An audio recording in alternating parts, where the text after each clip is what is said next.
ሚካኤል ማለት ቃሉ የዕብራይስጥ ሲሆን ሚ ማለት መኑ፣ ካ ማለት ከመ፣ ኤል ማለት ደግሞ አምላክ ማለት ነው። ቅዱስ ሚካኤል የስሙ ትርጓሜ መኑ ከመ አምላክ ማን እንደ እግዚአብሔር ማለት እንደሆነ እንዲህ በማለት አለቃ ኪዳነ ወልድ ክፍሌ ይተረጉማሉ። ልበ አምላክ ዳዊት በመዝሙር 34 ቁጥር 7 ላይ የእግዚአብሔር መልአክ በሚፈሩት ሰዎች ዙሪያ ይሰፍራል ያድናቸውማል በማለት ቅዱሳን መላእክት ከእግዚአብሔር ዘንድ በመላክ የሰው ልጅን እንደሚራዱ ይነግረናል። ቅዱስ ሚካኤል የሰው ልጆች ኢየሱስ ክርስቶስን ይመለከቱ ዘንድ ከጥፋት ይጠበቁ ዘንድ የሚሻ እጅጉን ሩህሩህ ቅዱስ መልአክ ነው።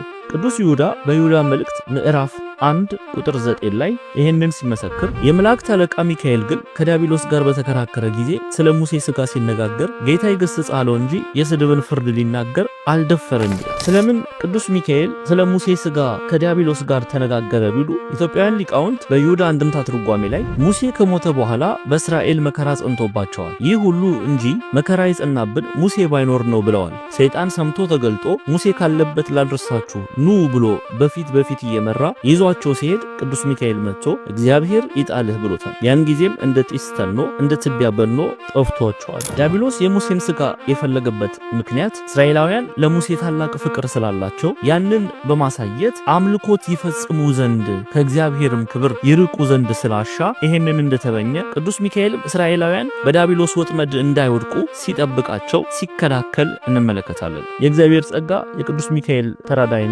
ከሁላችን ጋር ይሁን።